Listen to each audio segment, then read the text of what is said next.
Okay, I think we can go ahead and start. Trust that all the other people who might be interested will be joining us. Thank you all so much for coming. It's so good to see every one of us.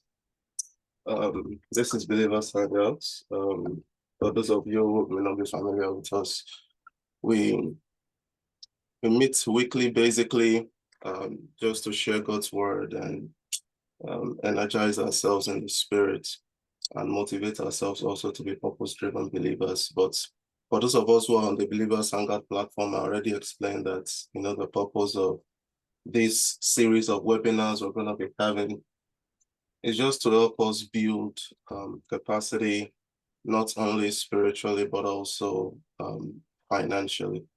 And we trust that as the Lord will be helping us in the coming weeks, we're going to be exploring um, different topics, different areas that some of us may be aware of and some of us may not be aware of, different things that we can do to help us generate some extra income, regardless of immigration status and all of that. And I just pray that the Lord will help us. Can we just have a word of prayer real quick before we go into the rest of the talk? Father, we thank you so much for today. Thank you for your mercy. Thank you for your love. Thank you for your goodness. Thank you for your compassion. Thank you for the gift of life. Thank you for the hope we have in you, Lord. We are truly grateful. We acknowledge you as our source. We acknowledge you as our sustainer. We acknowledge you as our strength and as our defender. We acknowledge that without you, we can do nothing. And we acknowledge that all that we have and all that we will ever be will flow from you. Father, we are grateful. We say, may your name be exalted forever in Jesus' name. Lord, we are here. We are here to learn. We are here so that you can breathe upon us beyond just grammar and English and just sharing money-making ideas. I pray that you will have your way in our midst in the name of Jesus. And I pray that you will open the eyes of each and every one of us, even beyond the content of today's webinar. I pray that you open the eyes of each and every one of us to see things and hear things that you would like to show us in the name of Jesus. And I pray that at the end of it all of this will be to your glory. Thank you, Holy Father. For in Jesus' mighty name we have prayed. Once again, you are welcome to today's webinar. Again, this is going to be a financial wisdom series. We're going to be doing this every last Saturday of every month. And the goal of this series is, like I said, to help us build capacity also financially as we are pursuing. Some of us who are pursuing academics. Some of us may already have other jobs that we're doing, but all of these things we're going to be exploring are opportunities we can also explore on the side to, make a little bit of extra income. Now, before we go into the bulk or the meat of the talk, I just want to say this real quick that, as believers in Christ, our desire to make money, our desire to get wealth is not born out of is not without a purpose. Okay. The reason why we strive, why we make efforts to make more money is not so that we can be able to buy more things, be able to do all the other things that other people do. But the goal of our wealth creation is to empower us to be able to expand and propagate the kingdom of God. The Bible says in Zechariah chapter 1, verse 17, it says, proclaim, it says, thus saith the Lord, my cities shall spread abroad through prosperity. We cannot spread abroad the kingdom of God just by talking and just by one-on-one evangelism. The spreading of the gospel is really, really financially intensive. So our goal as believers for wealth creation is not just so that we can have money to buy more things, but so that we can be stewards of the resources of the kingdom. And so that whenever God needs to do things here and there, he doesn't need to look outside the kingdom. He can just activate any one of us and use us to fulfill that agenda. And I pray that every one of us, as we sustain this mindset, the Lord will open our eyes also the more and give us access to things we never had and we never knew in the name of Jesus. So just a quick disclaimer before we go into the talk. This is not investment advice. This is America. We have to make these things as clear as possible. So this is not investment advice. The goal of this webinar is just for, education. Okay, I am not a real estate agent. I'm not a real estate professional. All of the things I'll be sharing are just based on what I've read and from my own personal experience. We also need to note that this webinar is not going to be an exhaustive capture of real estate investing. I mean, obviously, people dedicate their lives to real estate investing. They spend decades upon decades, just studying the subject of real estate investing. So this is just to get us started. It's just to give us the fundamental information to get us interested and see what's possible. So, but the responsibility is still going to lie on us after these webinars, to go ahead and do our own private research, to study more on this subject so that we can be more educated and we can make better and more informed decisions.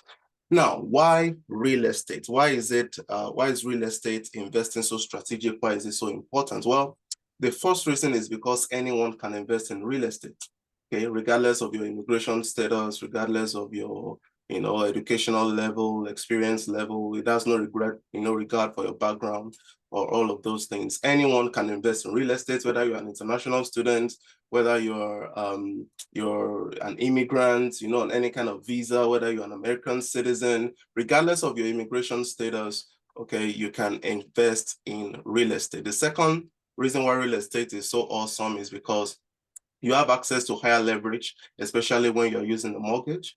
To get a mortgage, you can spend, there's no limit to what you can spend, but generally anywhere from $2,000 to $10,000, out of pocket, you can gain access to a lot of money, anywhere from $100,000 to $500,000 or even more.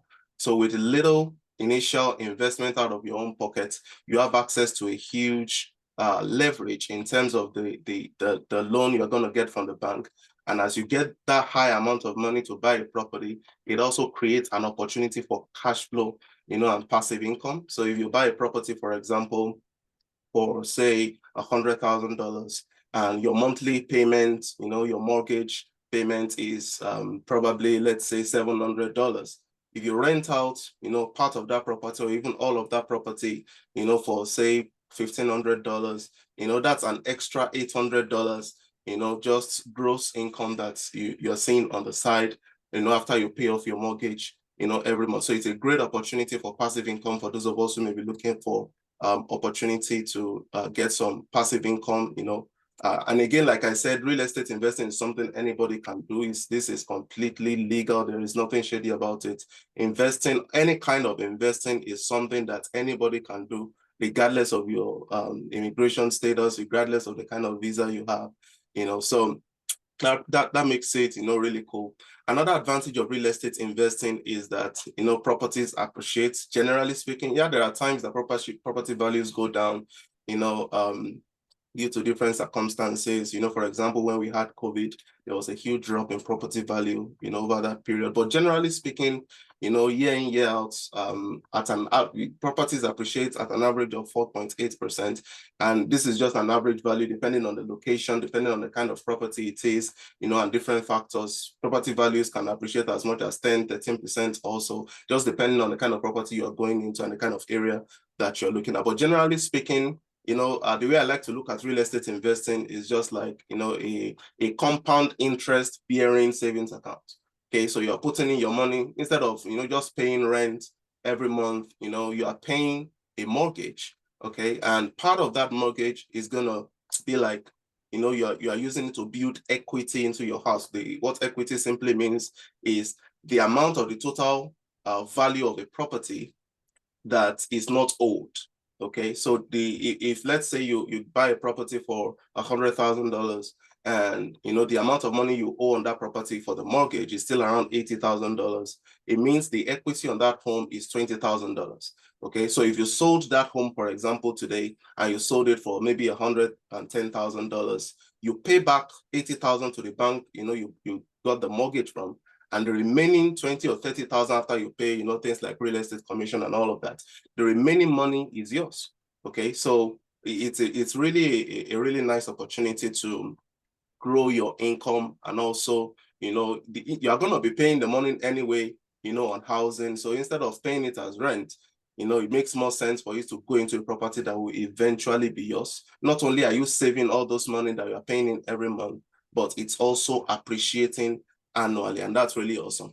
Another advantage of real estate investing is that there are lots of tax benefits, that go with it. Part of your payment there are four principal things that constitute a mortgage payment. I'm still going to talk about mortgage a bit as we go along. But there are four principal things that are in your mortgage payment. You have your principal, your interest, your taxes, and your insurance. And usually the taxes and the insurance, and sometimes even the interest you pay on your mortgage, can be written off, when tax season comes. So it's really provides that extra benefit, when it comes to tax season. And finally, real estate properties are insured. So that means the risk you are tolerating is minimal, unlike things like stocks that, you can invest today and anything can happen. It can go up, it can go down. There's no insurance. But for real estate, it's insured. Every property you buy, you have to insure it. It's part of the requirement, especially if you're getting a mortgage. The bank will insist that you get home insurance. And what that does for you is that it protects you against any sort of, weather damage or anything like that. Maybe there was a hurricane or there was a storm, or maybe you had a tree over your house and it fell on your roof. You don't have to bear all of those costs. You just have to charge it to the insurance and they will repair all of those things. So even if anything happens to the home, because it is insured, you can always get your money back. So it's a low risk investment. Now, moving on, what are the types of real estates that we have? There are so many different types of real estate, but just generally speaking, I'm just going to touch three. The first type are lands or lots. So basically, you can go to auctions. You can go to sites like Zillow, like Redfin, and you can look at different properties available. And some of those sites, they have lands for sale. You can see somebody posting the land and say, oh, I have say 1 acre of land for sale for maybe like $10,000 or $5,000. And if you do your analysis and you look at the environment and it makes sense that if you buy that land, you can flip it for a higher price, then that's one way of going into real estate investing. You can buy lands. You can also go to auctions. There are different kinds of auctions. There are auction websites. For example, you have auction.com, and other websites like that they literally sell houses on auction. So you can go there, you place your bid, for whatever land, you want to buy. Once you pay, you make your bid.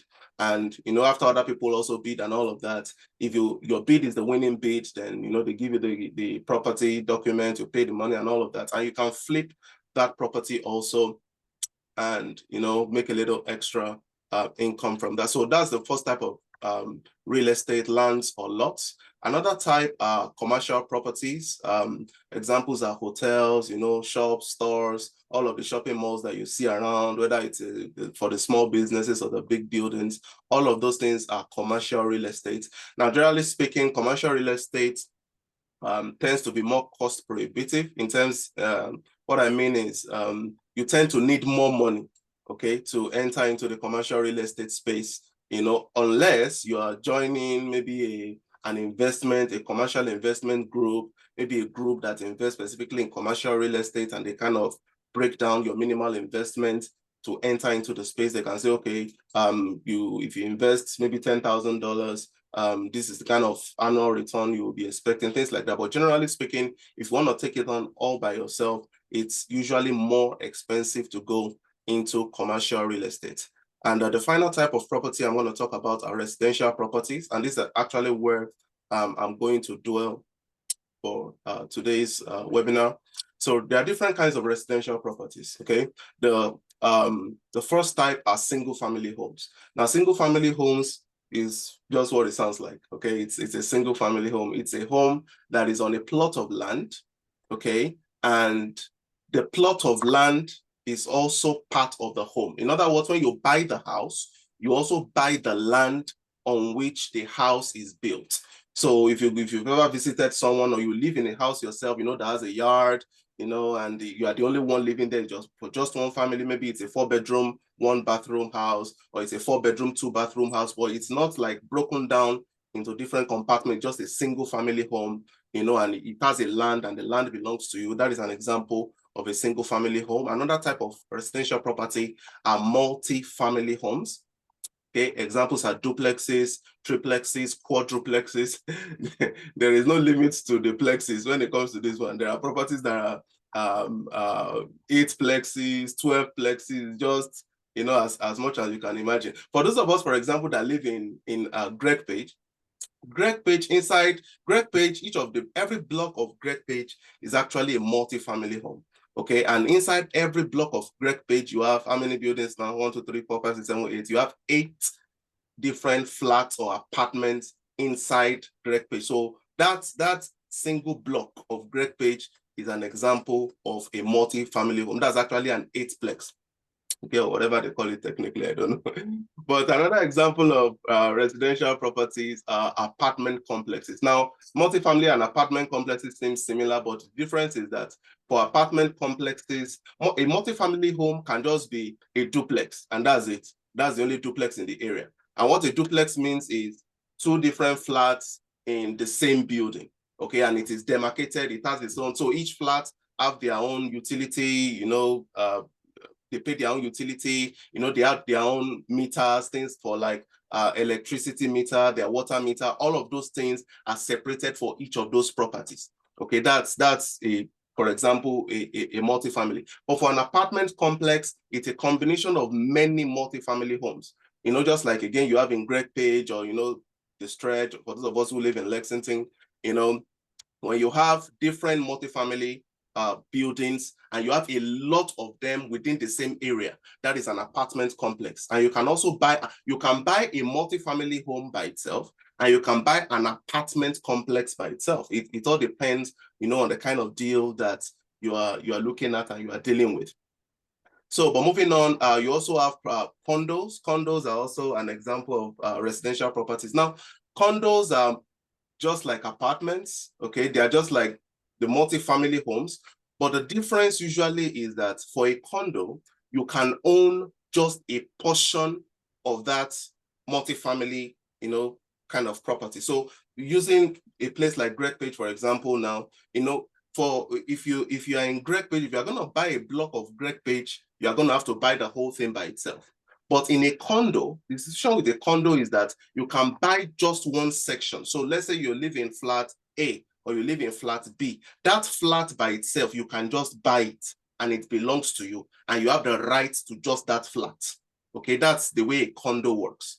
Okay, and like I said, it's very similar to an apartment complex. The difference is that for an apartment, you can only rent it. You can't buy just a single unit out of the entire unit, but for a condo, you can buy just a single unit out of that entire unit. And there are so many buildings around, that are just like that, especially when you go to bigger cities where single family homes are more expensive. People tend to go for condos because they are more cost effective. Another example of residential properties are townhomes. Townhomes. I'm sure many of us have seen this before, but maybe we don't know what they are called. But the way a townhome is built is such that there is no clear demarcation in terms of the land on which the house is built. So the houses are joined together. That's kind of the idea behind a townhome. So you have a whole building here. This is a whole flat. It has upstairs, it has downstairs. Maybe the bedrooms are upstairs, the living room and the kitchen or stuff like that is downstairs. And as that unit is ending, another unit is attached to it on the same piece of land. That's a townhome. And you can have as many as 10, 15 different units attached side by side in a townhome.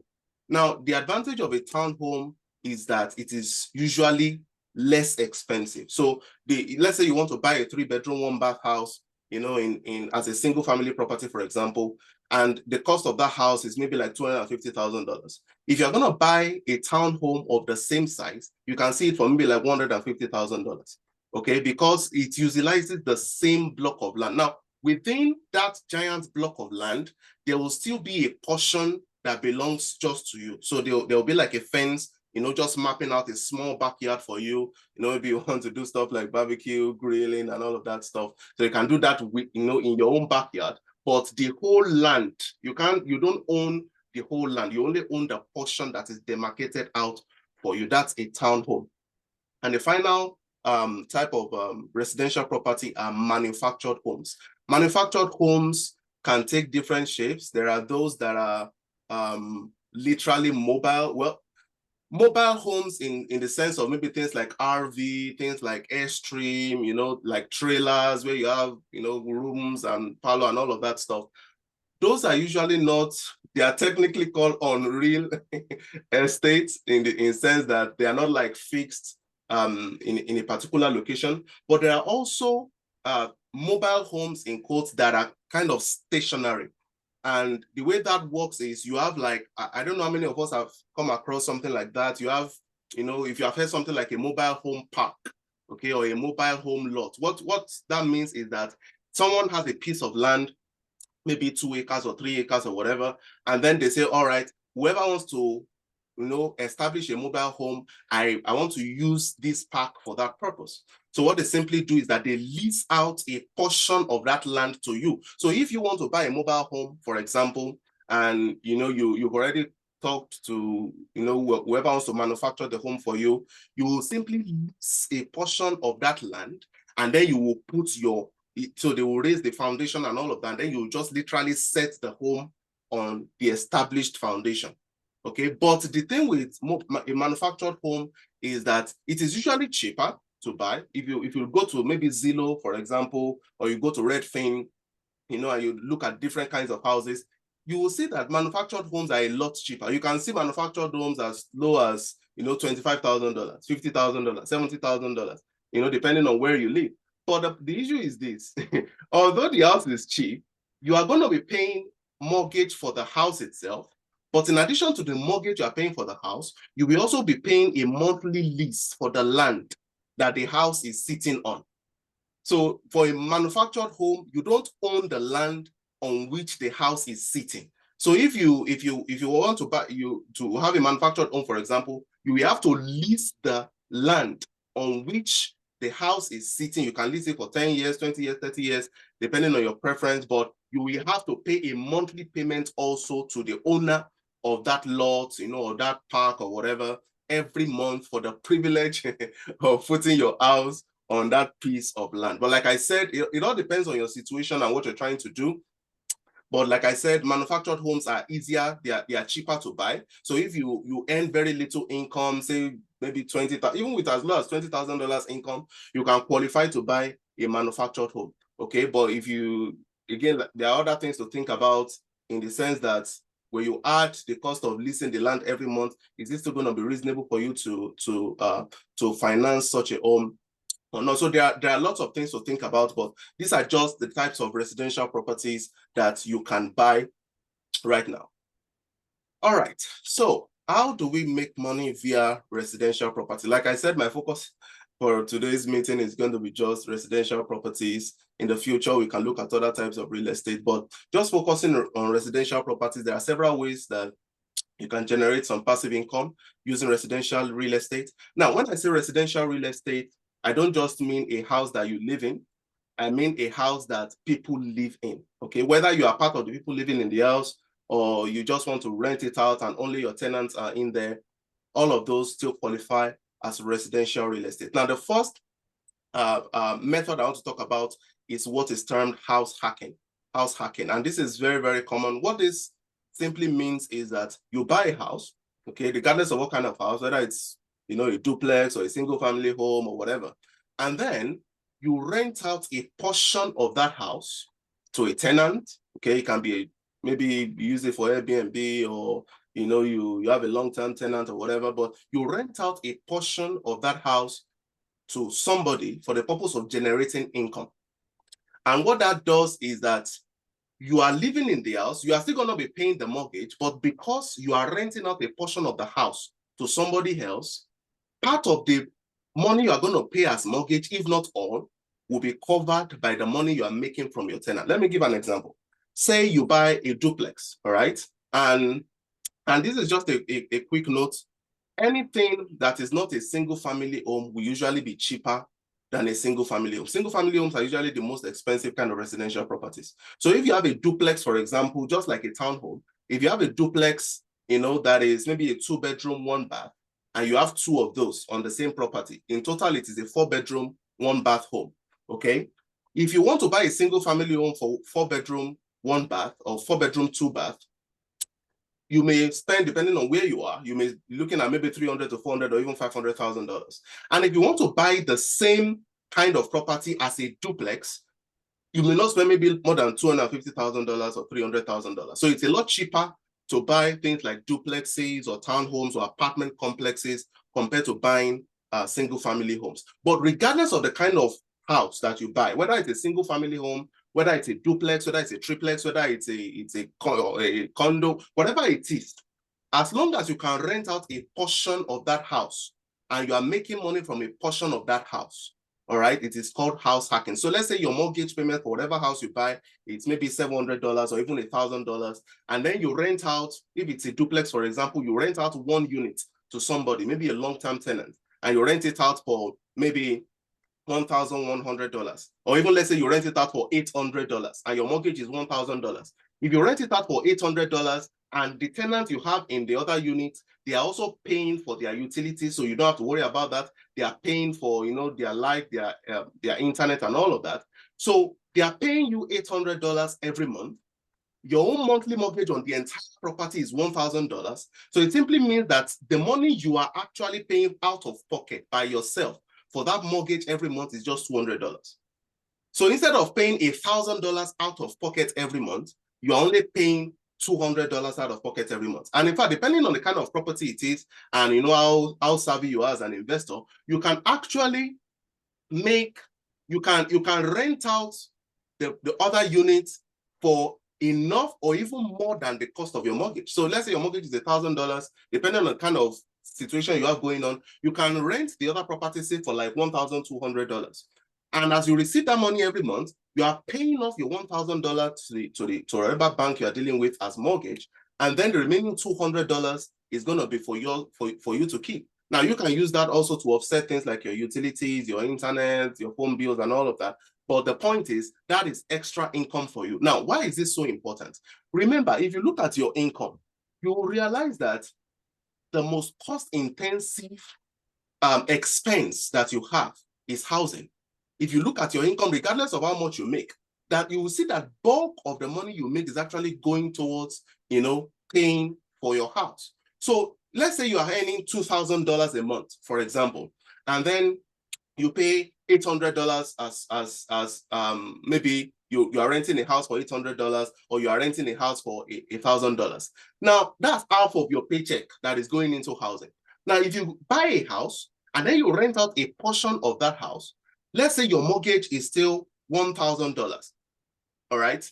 Now, because you are renting out a portion of that house, you are receiving $800 as passive income in terms of rent. When that $800 comes in, you are only now paying out of your paycheck $200 for the cost of your housing. So now the remaining $800 that will have come out of your paycheck automatically can go into savings or further investing. So not only are you saving money from your traditional paycheck, but you are also gaining money from renting out that additional space. And there are so many ways you can do this. You can buy a house that has a basement, for example. If you buy a house that has a basement, for example, the kind of house we bought, it's a 2-bedroom, 1-bath, but it also had a basement, and it was the basement was finished. And the size of the basement was the same also as the size of the upper level. So the basement had its own living room, the basement had its own bedroom, it had another area you can use for laundry and kitchen and bathroom and all of that. Now, if you have that kind of setup, you can live, even though technically you bought a single family home, you can live in one section of that home. You can live in the basement, for example, you can live in the upper level, and then you can rent out the lower level. You can use it for different kinds of rentals, which I'm still going to talk about in a bit. Generally speaking, there are 3 different types of rentals you can do. You can do long-term rentals. What that means is like traditional tenants, like many of us are, you go to an apartment complex, or you go to the owner of a single family home and say, oh, I'm looking for a place to stay. Can I rent out your property? And they say, all right, we give 6-month lease, we give 12-month lease. And then you say, all right, I'm going to sign a 12-month lease. If you're signing a 12-month lease, for example, you are a long-term tenant, because you're going to be in that property for an extended period of time without the owner having to look for new tenants all the time. That's long-term, rental. Medium-term rental is, usually for traveling professionals. Maybe you have people like traveling nurses, or traveling physicians, or traveling contractors, people that really travel around, and they spend like 1 to 3 months in a location at a time. Those same people will need a place to stay.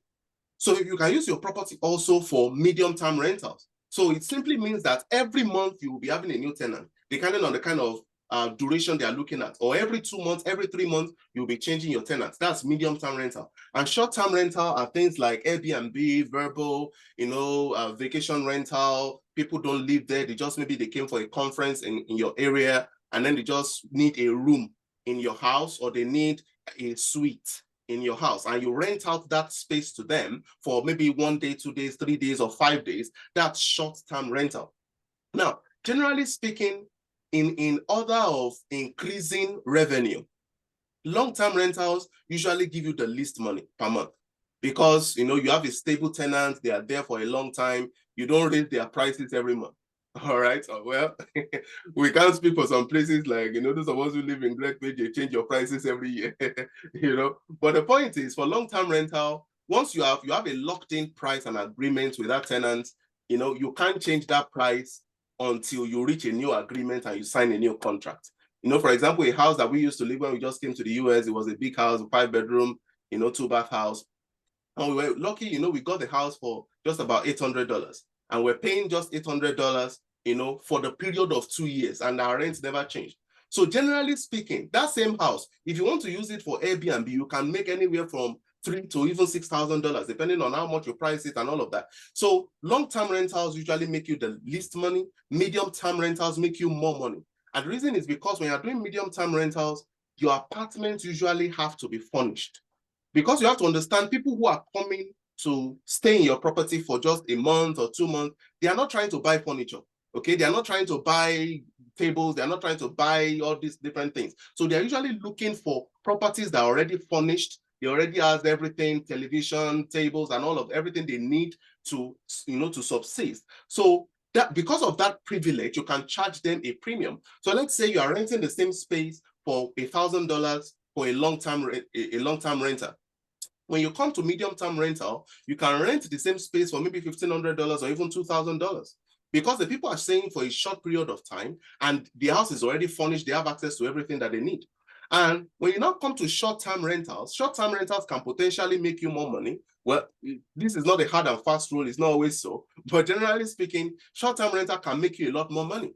Because the same space that you're renting for $1,500 or $2,000 for a medium-term renter, when you go to short-term rental, you can make anywhere from $3,000 to $4,000 from the same space. Okay, but the challenge with short-term rental is that it's not exactly passive income if you want to manage it yourself. It can be passive income if you hire a property manager to manage, because you have to understand that people who are doing Airbnb, for example, people are coming in every day, they are booking, you have to manage booking, you have to manage their check-in, you have to manage their checkout, you have to manage all of those things, the cleaning of the property and all of that. So it's not exactly passive income if you want to be doing it by yourself, because you're still going to be putting in a lot of work every day. And that's the reason why some people prefer long-term rental, because once the renter comes in, that's it, they are done. And they don't have to worry about, that space again for the next 1 year or 2 years, depending on the kind of lease. But like I said, generally speaking, you make more money with short-term rental than medium-term rental, and you make more money with medium-term rental than long-term rentals. Now, let's move on. How do we buy residential properties? Now, there are 3 main ways you can buy a residential property. The first way is by getting a mortgage, and that's by far, the commonest. So you go to a bank, you say, hey, I make so amount of money, I would like to buy a property. How much can you give to me as a mortgage loan? And then they look at your income, they look at, your DTI, your debt to income ratio. So basically what they do is they look at how many credit cards do you have? Do you have an existing maybe car loan payment? How much is that? What portion of your monthly income goes to any existing debts that you have? Whether it's a credit card debt, whether it's a car, auto loan debt, whether it's a personal loan debt, all of the existing debts you have, they will factor all that into your income. And then out of that, they'll now tell you, all right, the maximum we can give to you as a loan is maybe $100,000 or $150,000 or $200,000, depending on the amount of monthly income that you make.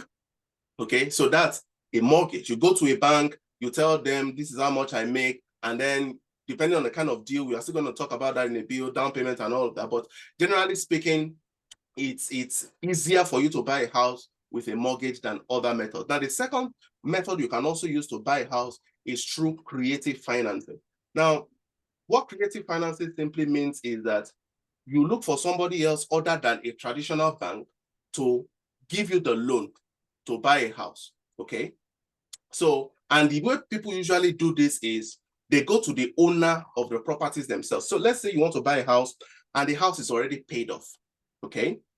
The house has to be paid off. So the owner owns the house free and clear. They don't owe any mortgage on it. They own the house, okay? And now they're tired of the house. Maybe they've been having troublesome tenants and they just want to get rid of the property. And then they put it, online that they want to sell the property. You can approach the seller. Now, the only way you will be able to do this. Now, like I said, this webinar is not going to be a comprehensive dive into everything there is to know about real estate investing. It's just, we are just scratching the surface. Okay, but I'm just trying to give us pointers that we can now sit down and research ourselves and look at what works for us.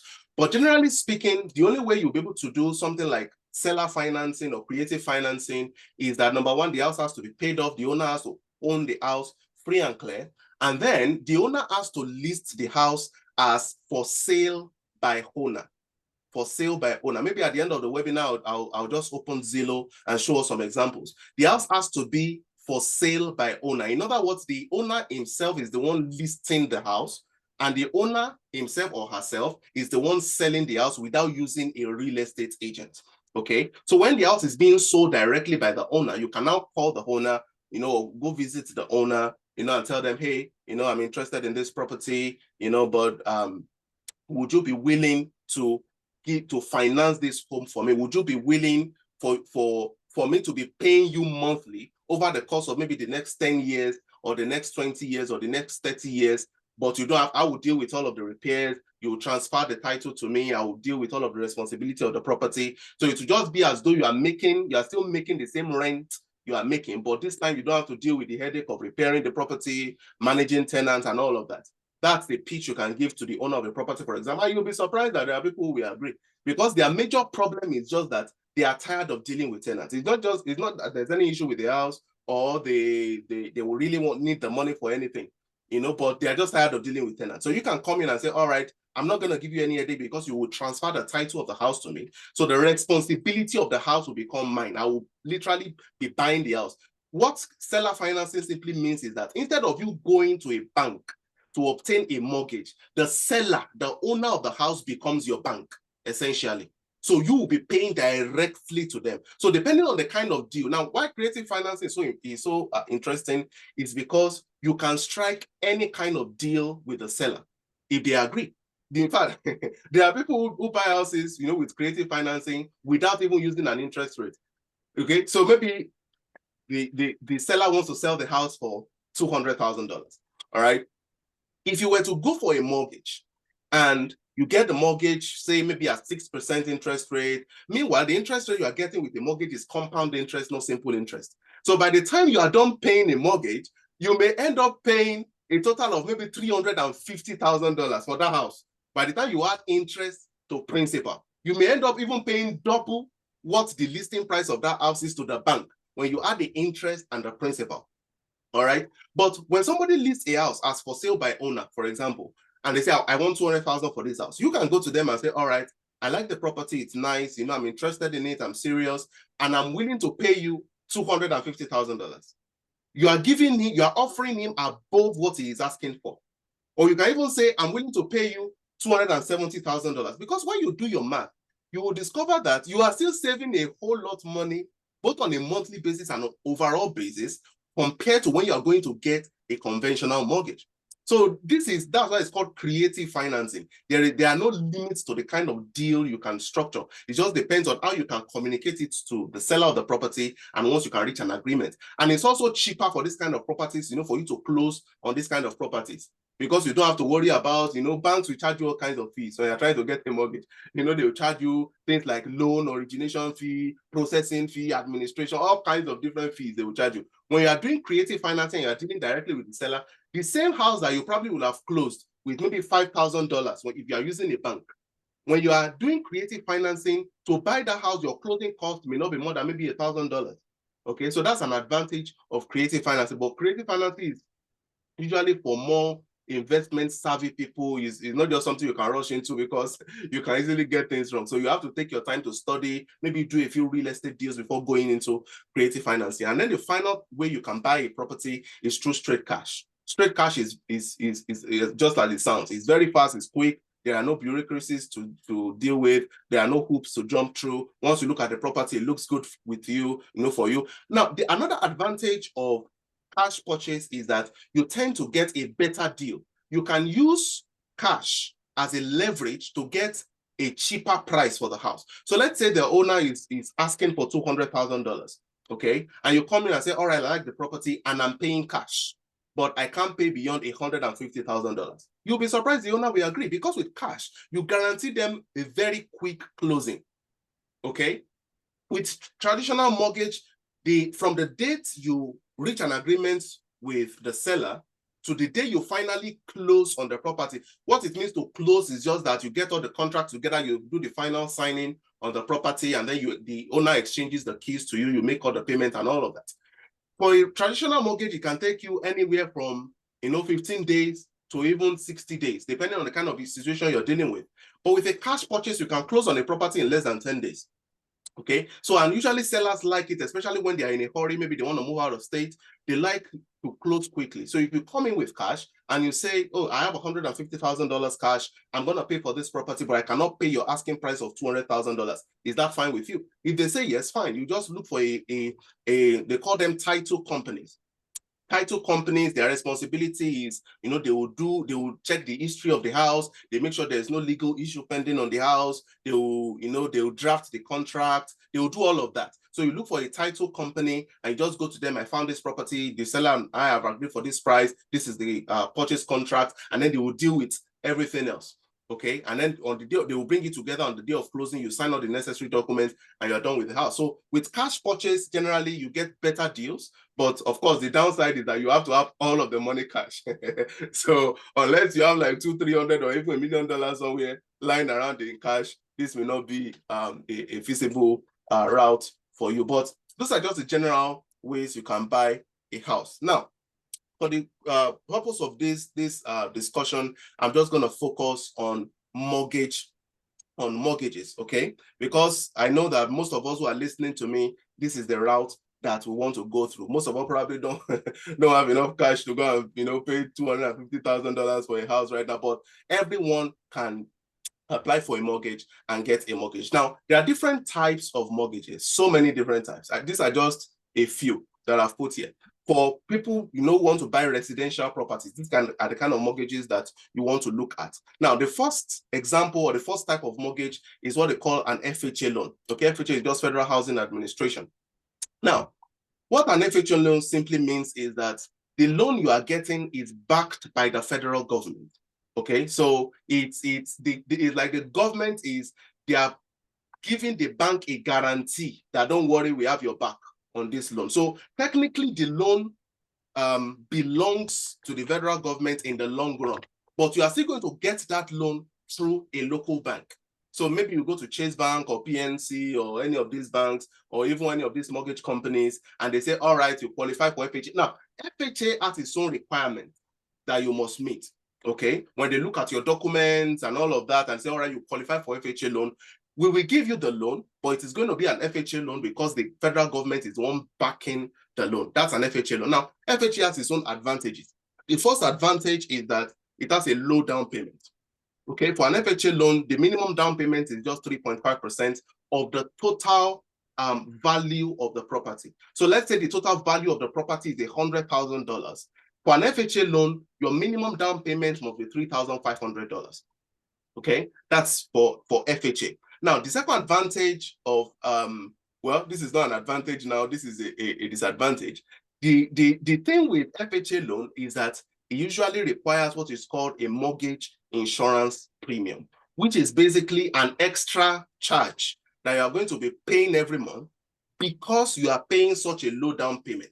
Okay, now it is not every FHA loan that necessarily has to have a mortgage insurance premium. If you are paying, like I said, the 3.5% you are paying with FHA is just the minimum payment. Okay, you can decide to pay 5%, you can decide to pay 20%. Usually, if you pay 20% and more, you don't need to pay mortgage insurance premium. Because the whole idea behind mortgage insurance premium is that the bank views you as a risk because you are not willing to put a lot of money down into the house. So they view you as a risk. So they want to add an extra insurance on your payment in case, something happens. All right. So that's the idea behind the mortgage insurance premium. But like I said, if you are paying up to like 20% down payment for your FHA, you don't need to worry about mortgage insurance premium. Now, the thing with FHA is that it's the credit score requirement is usually lower. I think the minimum is like 580 or something. Although I would not recommend you go and buy a house with a credit score of 580 because your interest rate will be much higher. So you will be paying a lot more money, in the long run. And another deal with FHA is that it usually has more strict requirements because it's a loan that is backed by the federal government. So you may need to provide some additional requirements in order to be able to meet up and qualify for FHA loan. Now, based on what I've read, regardless of your visa status, even if you're an international student, you may be able to qualify for FHA loan, but it is a little harder to get FHA loan, especially if you're on something like a student visa. It's a little harder for you to get a FHA loan than it is to get something like maybe a conventional loan.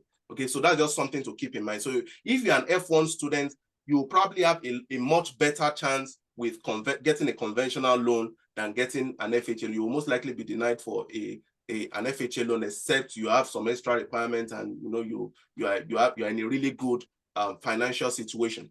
Now, the second type of mortgage loan is what is called conventional loans. Okay, conventional loans are loans, they are not backed by the federal government. They are loans being given to you by banking institutions directly. The loans are in-house. Now, the banks can choose to sell off the mortgages to other people later.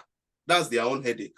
But as at the point they are giving you, the loan stays in-house within the banks. And there are different institutions that offer this. There are regular banks, maybe local banks, small banks around that offer this, credit unions, that offer this. There are big banks that offer this. And there are strict mortgage companies that also provide this. There are companies that all they do is just mortgage. They don't do anything else. They just write, mortgage loans. That's literally all they do. Okay. So the down payment requirement for conventional loan is really flexible. Depending on the kind of bank you are dealing with or the kind of lender you are dealing with, it can be anywhere from 0% to 20%.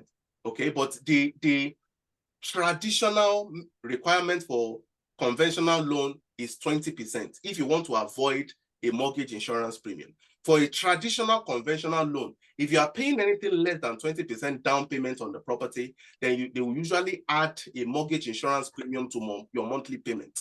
And that depends on the total value of the property. So it can range from $500 to an extra $250 a month, as extra payments you'll be making every month because you are paying such a low down payment. Now, take note that all of these are just general comments. There are banks, for example, that offer you conventional loans and you pay less than 20% down payment and they still will not charge you an extra mortgage insurance premium. For example, the loan that we got, to buy a property was actually a 0% down payment loan and there was no mortgage insurance payment, that was attached to it.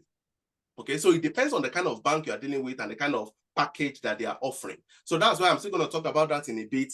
Shop around, don't stay in one place, look around, apply to different banking institutions, different mortgage companies so that you can compare different offers and pick the one that is best for you. But generally speaking, conventional loans require 0 to 20% down payment. They may or may not require mortgage insurance premium depending on how much down payment you're putting in. And like I said, they are usually more flexible. Another type of mortgage you can get is veteran affair loans or VA loans. These are strictly for people who are, veterans, you're a military veteran and all of that, you qualify for this. But if you're not a veteran, you can't get a VA loan. Another type of mortgage loan are USDA loans. This USDA loan is technically available for most people, but there are usually some strict restrictions with it. For example, they can say you have to buy a house in a particular area, a rural area, a developing area, and you have to meet all those strict requirements before you can qualify for USDA loan. But the good thing with veteran affair loans and USDA loans usually is that it's usually 0 down payment loans. You can decide to pay a down payment, but usually 0% down payment loan. Sometimes you tend to have a better interest rate also, but all of these things are variable depending on your specific situation. Now, how do you qualify for a mortgage? Well, the first key is to maintain a good credit score.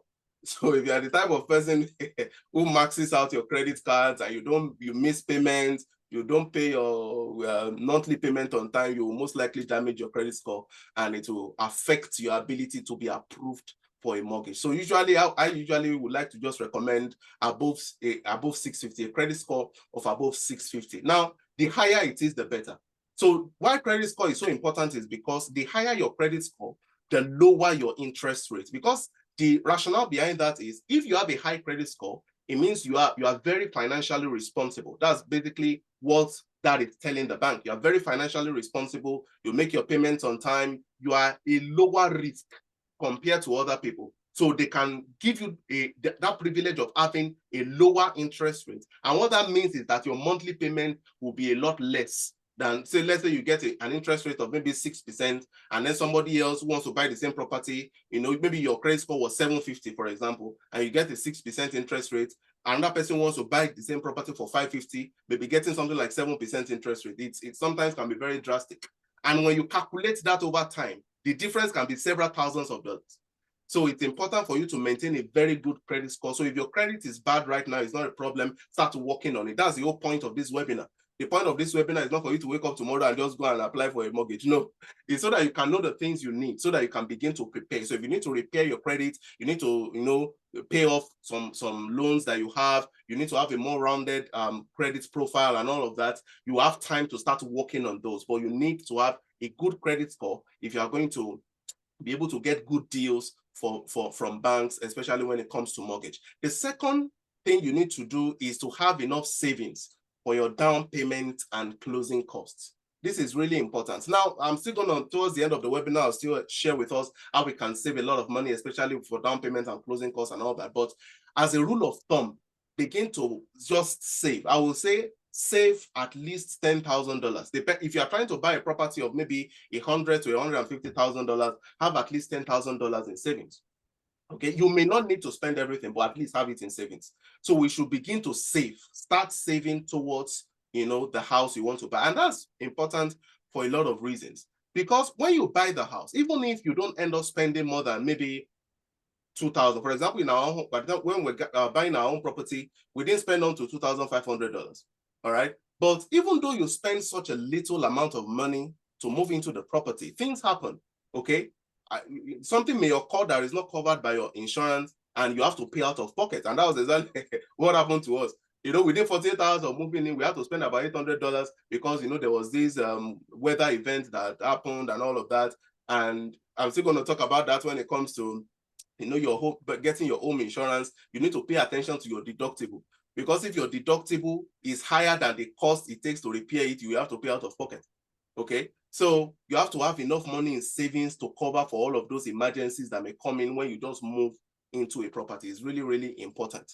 And then the third thing to do is that you should keep your tax returns and W-2s for the past 2 years. Now, depending on the kind of banking institution you are dealing with, they can ask for tax returns of maybe 6 months, 1 year, 2 years, depending on the specific institution. But as a rule of thumb, you want to keep for the past 2 years. Okay, just to show your income history, how much you make and all of that. It's really important. That's what they will use to give you your initial pre-approval, which I'm still going to talk about in a bit. So also, you should reach out to banks and mortgage to get your pre-approval letter. So after you have done all of this, you make sure your credit score is good. Usually it's better to target above 700, but anywhere from 650, usually you should get better rates. You have savings and, in your savings account for down payment and closing costs. You have your tax returns. Then the next thing is to reach out to banks, okay? Reach out to banks. Hey, do you guys have a mortgage program? How can I apply? You can reach out to different mortgage companies. There are so many of them.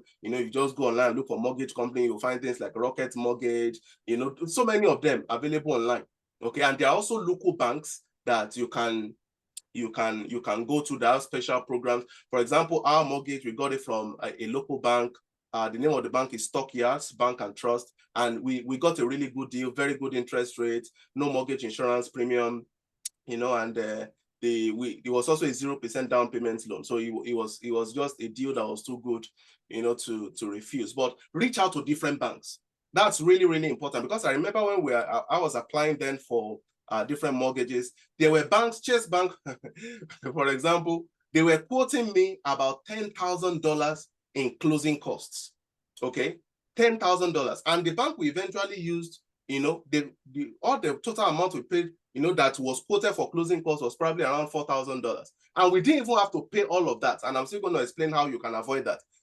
But the point is, when you shop around and you go to different institutions, you apply to different institutions, you get the best deal. Now, the beautiful thing about shopping around for mortgages is that within I think it's like a 21 to 30-day period. But if you do all of your pre-approval, because the way it works is, if you reach out to a bank, for example, and you say, oh, I want to apply for a mortgage, they will pull your credits. Okay. When they pull your credits, usually when they do a kind of hard inquiry like that, your credit score will drop just a little bit, because you are trying to get, more debt.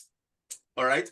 But because it is mortgage, the way it works is that even if you apply to 50 different mortgage banks and all of them pull your credit, although it is supposed to appear 50 times on your credit score, thereby reducing your credit score every time, the way mortgage works is that all of that inquiry, as long as you do it within the same period, maybe like a 21-day period or a 30-day period, it will only count as one inquiry. So all of the extra additional inquiry you make is free. So that's why I personally advise people to just apply to as many banks as possible, get as many pre-approval letters as possible, so that because in your pre-approval letter, they will give you different information like the exchange, the interest rates, things like your closing cost estimate, your down payment estimate, your monthly payment estimate, and all of them will give you breakdown of all of those things. So if a particular bank is giving you an interest rate of 7%, another one is offering you maybe 6%, another is giving you 6.5%, obviously you have different banks to choose from, and you'll be able to look at, okay, which one will save me the most money and will be a better deal overall. You cannot make the best decision. So it's important also to shop around when you are trying to get a mortgage. Now, we're going to look at a few things that a few hoops you need to jump through, especially if you're buying a house using a mortgage. Now, the first step is to get your finances in order. Get your finances in order. If you are someone who doesn't know how to manage money, start practicing, start learning how to manage money, because owning a property, depending on how you approach it, can be financially even, you may end up spending even more money owning a property than renting a property. But the advantage of owning a property, among other things like we shared earlier, is that properties appreciate. So you can buy a house today for maybe $110,000, and within a year or 2 years, the value of the house may have increased to $150,000, $160,000.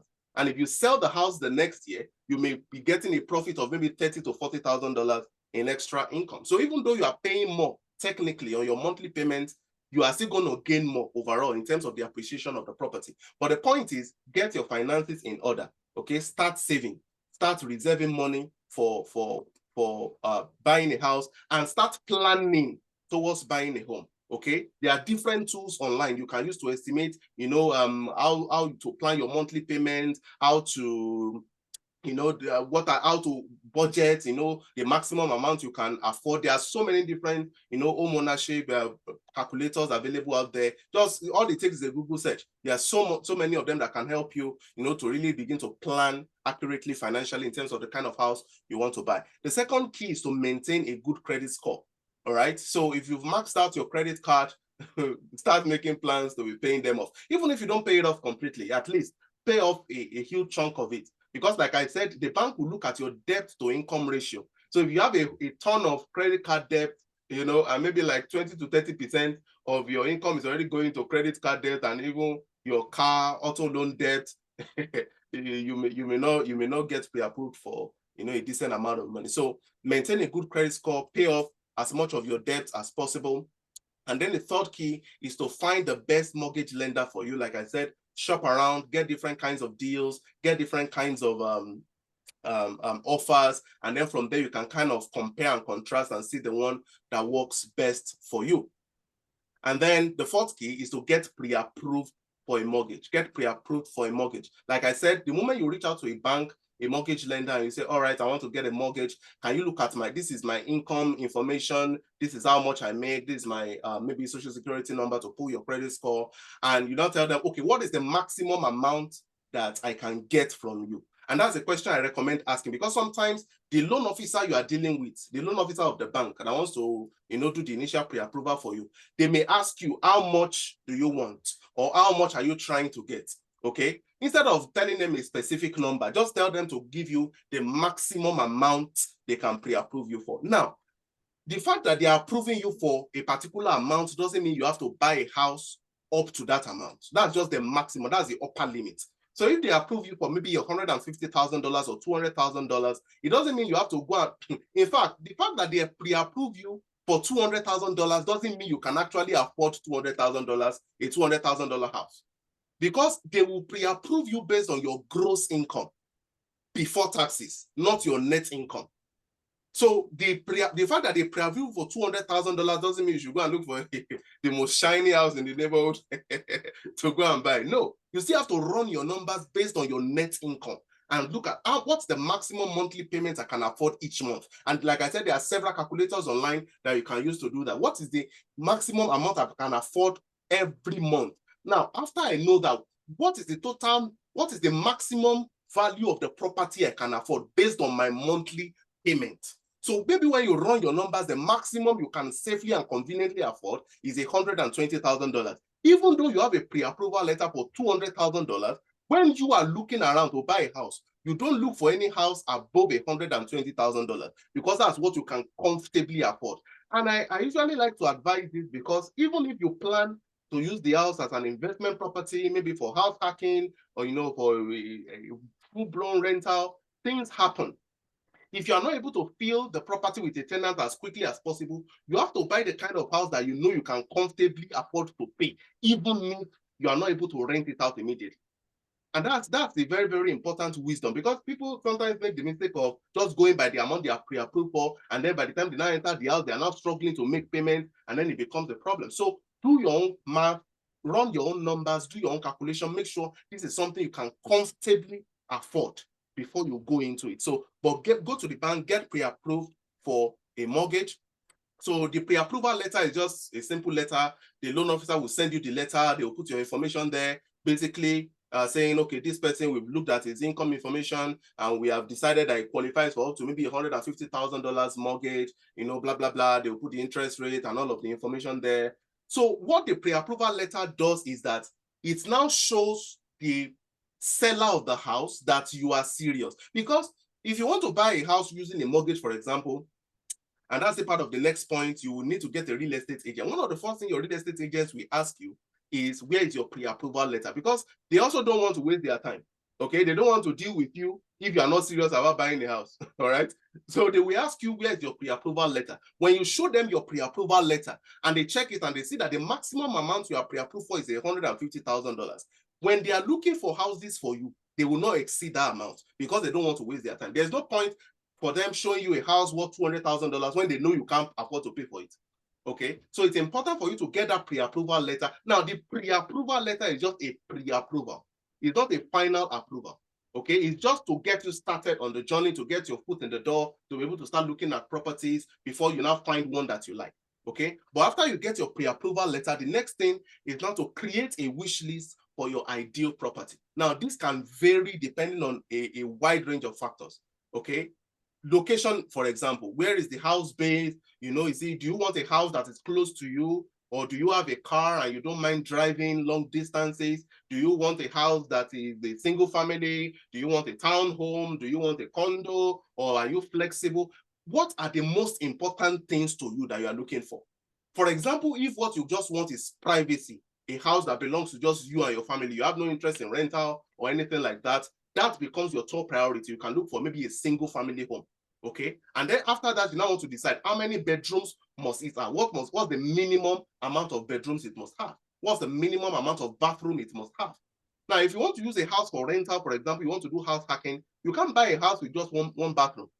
It's not going to work because you can't be sharing your bathroom with your guests. Now, I know some people who do that, but for the most part, you may not get a good occupancy rate if you have a house that only has one bathroom. If you're going to do, even if it's a single family home and you want to rent out a portion of the home, it's better to have a separate bathroom for your guests so that they can have their own privacy. They come into their even if you are just renting out a room in the house. Usually you can buy a house that has like a self-contained, kind of like a self-contained, there's a bathroom attached to the bedroom, so that when you have a guest, they are in the bedroom, they can use their own bathroom at any time, and then you can share the kitchen space, you can share the living room space. But at the very least, the guest must have access to their own private bathroom. So I would say the minimum number of bathrooms you should look out for if you want to house hack is 2 bedrooms at the very least. Now that can be, it can be that the bedroom is in the basement together with the living room and another bedroom, or it can be on the same level, but they have private access to the room. But regardless of however you want to structure it, you should aim for at least a house with a minimum of 2 bathrooms. All right. So, but you have to create your wish list. Is location important to you? If not, you can look further away. Now, for those of us who are in Lexington, for example, houses generally are more expensive in Lexington, than places like Louisville, places like maybe Winchester and other surrounding areas. Okay, so if you want cheaper houses, you may have to look outside of Lexington. If you have a car and you don't mind driving, that becomes it becomes easier for you to find a really, really good property that will meet the kind of need that you are trying to accomplish. Now, the next key is to find a real estate agent in the area you wish to buy a property. All right, real estate agents operate based on specific cities or specific counties, specific areas. So if you want to buy a house in maybe Lexington, Kentucky, you can't go and look for a real estate agent in Louisville. They most likely won't even listen to you because it doesn't make sense. And the reason is because your real estate agents will have to be going with you every time you are going to look for a house. And they don't get paid until the day of closing. So you don't pay your real estate agent, and that's why it's very easy for you to just go ahead and use a real estate agent. You don't pay the real estate agent a dime. Now, there are 2 types of real estate agents. There is the seller's agent and there is the buyer's agent. You that you are buying the property, you will need to get a buyer's real estate agent. Now, real estate agents do both. There are real estate agents that can represent both you and the seller, okay? We have forgotten the term. I think it's dual agency or something. There are some states that don't allow that, but there are some. I know in Kentucky, for example, the same real estate agent can represent both the seller and the buyer, and then they get a higher commission because they are representing 2 parties. But you as a buyer, you can get your own real estate agent, and you don't need to pay them a dime. You can look at 1,000 different houses, and you still don't pay them a dime until you make an offer on the house. You agree, and then you get to the closing table, and the final payment is made. So it is out of the money the bank will give you. That's where the real estate agents also will get their own commission. Technically, you are paying them, but you are not paying them out of pocket. It is the bank that is paying them on your behalf. Okay, but you have to get a real estate agent in the area you wish to buy a property. And then the 7th key is to go around and look at houses in person. Now, this is really important. Really important. I can't stress this enough. There are houses that you will see. Yeah. And in we're still gone. Yeah. Please let us mute ourselves so we don't. I'm falling asleep. Okay. Now, there are houses that, excuse me, you have to go and look at the houses in person, because there are houses that, if you are not careful, you will see them online. Maybe you go to Zillow or you go to Redfin, you see everything is shiny, everything is nice, everything is so dreamlike. And by the time you go and see the house in person, you will discover that everything is not as it seems. You will begin to see some very obvious issues. Some houses themselves are nice, they are very okay, but they are in very bad neighborhoods. They are in ghettos. So if you don't go in person, you can't see all of that. So it's important for you to go in person. Now, if you are buying a house outside of the city where you're currently in, what you can do to avoid multiple trips is that you can look for a lot of different houses at once. You send all of those houses to your real estate agent. Your real estate agent will reach out to the sellers and book an appointment time for you to go and look at those houses. So once you make that one trip, you and your real estate agent can look at those 10 different properties at once.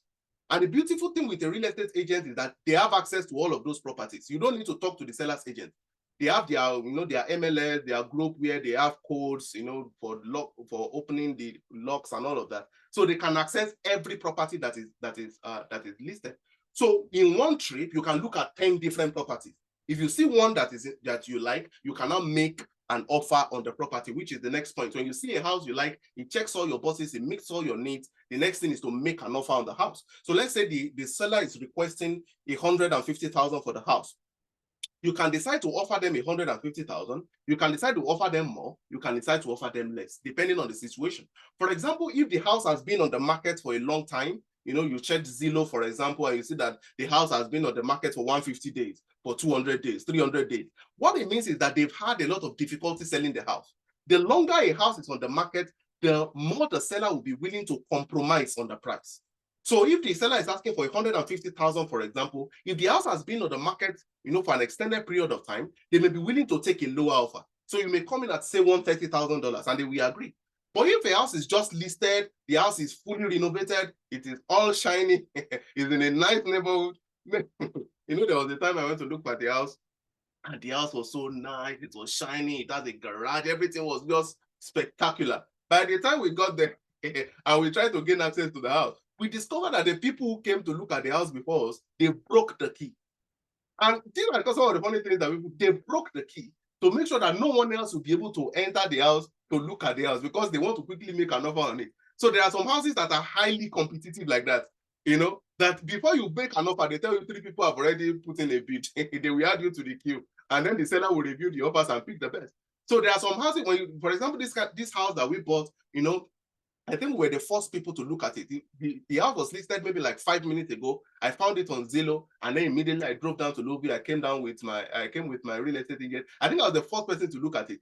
And because I saw everything was fully renovated, I knew it was going to be highly competitive. So what we did was that we offered a little more than what the seller was asking. And within the same day, the seller accepted the offer, and we're able to close on the property. But it's important for you to make the house. You can talk to your real estate agent on what kind of offer that you can make that will really make good sense to the seller. Now, number 9, if the offer is accepted by the seller, the next step now the way the offer is made is that your real estate agent will draft a contract. Usually they have contract templates that they use. Okay, they will just change all of the information. They'll put the address, they'll put your name, they'll put the name of the seller's agent and all of that. And then your real estate agent will send it to you to sign the contract. That contract is just an offer.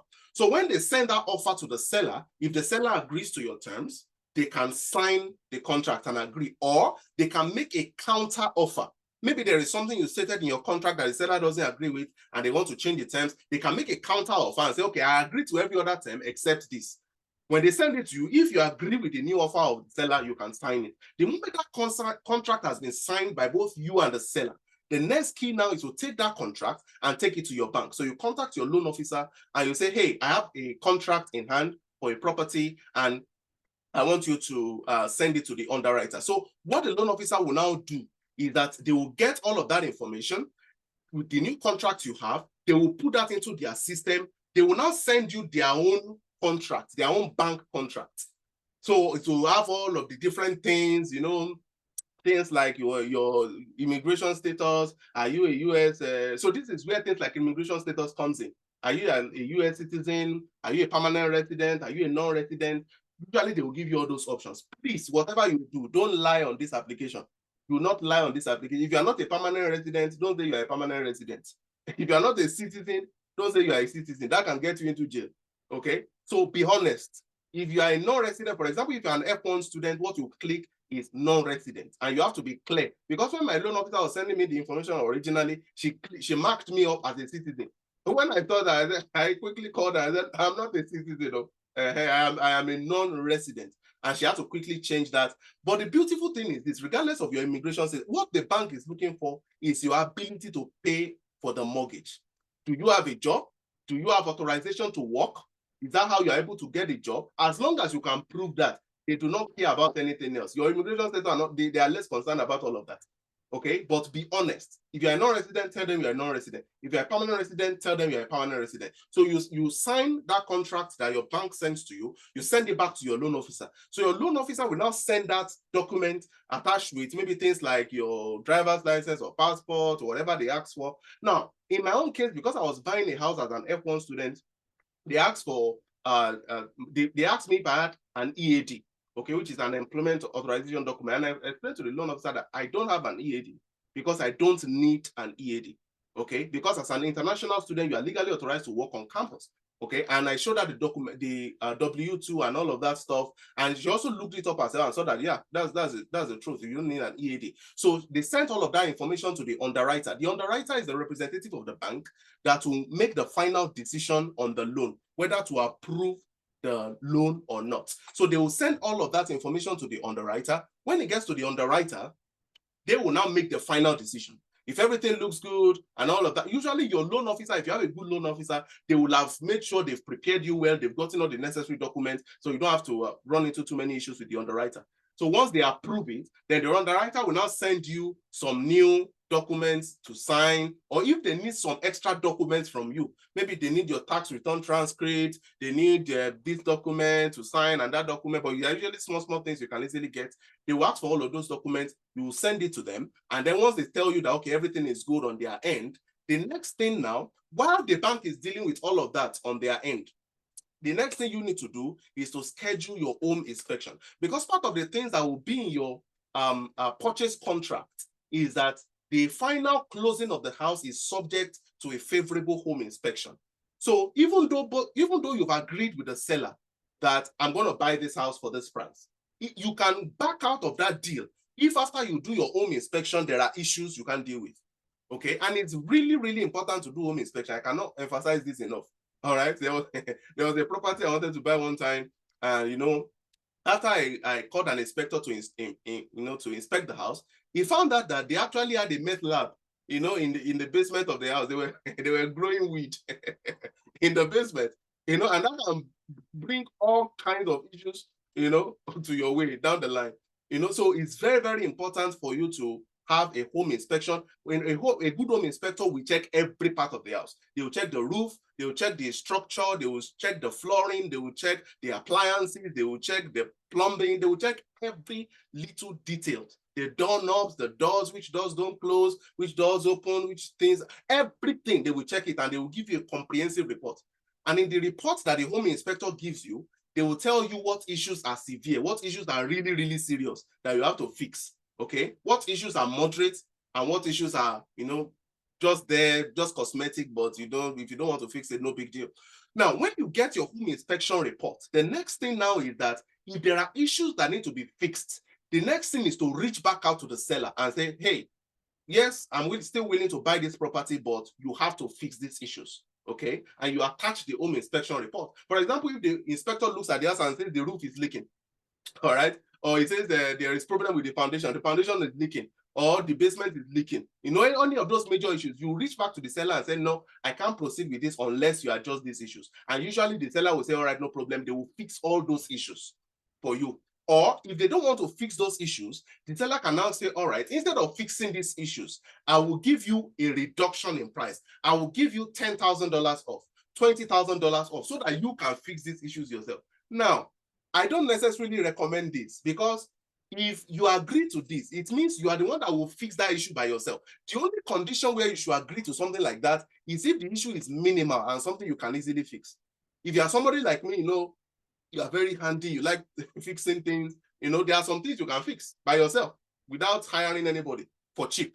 Okay, so that may be a good deal for you. But when you're dealing with major issues, maybe things like roofing, things like your foundation, things like your main appliances, like your heating appliances, your AC unit and all of that, those things can get very expensive very quickly. So if it's a major issue you cannot easily fix realistically by yourself, don't agree to a concession in price reduction. Okay, insist that the seller fixes all of those issues before you close on the house, because the moment you close on the house, there's no going back. You are done. Any issue that you find in it is yours to carry, is your burden to bear. Okay, so get an home inspector and inspect the home and make sure everything is in good shape. Anything that needs to be repaired, you reach back out to the seller using your real estate agent and make sure they fix all of those issues and everything is re-inspected. Now, you don't have to re-inspect it. Now, home inspection is not free. You have to pay. Okay, depending on where you are, anywhere from $200 to $400, you have to pay for the home inspection. You pay for that out of pocket. They are not going to reimburse you for that. But it's very important. And the reason is because home inspection is not compulsory. but it is highly recommended unless you are an expert on homes yourself. Maybe you are a real estate agent, you are a construction worker, you deal with homes yourself and you can inspect the house yourself. You don't need, it's not compulsory, but it's highly recommended to avoid a lot of headaches down the line. Now, after your home inspection and everything is all good, the next thing, now, when the bank looks at all of your documents and they finally approved your mortgage, the next thing now is that you have to order an appraiser of the home. And the point of appraisal is to get the actual market value of the home. Okay, so there is a professional that the bank will appoint to go to your house. They will go to the house, they will look at everything, the walls, the doors, everything, the condition of the house, and then they will compare it to similar properties in the area. How much did they sell a similar property recently? They will use all of those properties are called comparable properties or comps. Okay, they will use those properties to now arrive at a reasonable value, current value of the house. Now, this is important because let's say you offer the seller $150,000 that you are willing to pay $150,000. Maybe it even makes sense for you financially. But by the time they do the appraisal of the home and the value of the home is actually $130,000, what that means is that the bank will not loan you more than $130,000 because they believe the house is not worth more than $130,000. So at that point, you cannot renegotiate with the seller and say, all right, I've gone to my bank, but based on the appraisal report, this house is not worth more than $130,000. So you are overpricing this house. So I need to renegotiate. Can you accept $130,000? If the seller says yes, then you can go ahead and close on the property. If the seller says no, you can pull out of the contract and go and look for a new house. Or you can, if the seller says no, you can still go ahead and buy the property, but what it means is that you will pay the balance out of pocket. So if the bank is giving you $130,000 for your mortgage, the remaining $20,000 to make it $150,000 you will give to the seller, you have to pay that out of pocket. Now, obviously, I don't recommend that, but depending on your situation, that may make sense for you. But you have to get your property appraised. If the appraisal value is higher than the amount you offer, then you are fine. The bank will pay the seller the amount you have agreed. And that's the whole point of getting a mortgage. The bank, let's say you tell the seller, I'll pay you $150,000. The moment your mortgage is approved for that amount, the bank will take the cash and they will hand it to the seller, or the check. I don't mean literal cash, but they write the check and give it to the seller at the closing table. So you are not the one paying, it's the bank that is actually going to be paying the seller their money cash. So you will now be paying back the bank over the next 30 years or 40 years, depending on the term of your particular mortgage. Okay. Now, after you have your property appraised, you then need to get homeowners insurance. In fact, the bank will insist you get homeowners insurance. There's no two ways about it. Okay. And homeowners insurance depends on the value of the property. So the more expensive the value, the more you will pay in homeowners insurance. Okay.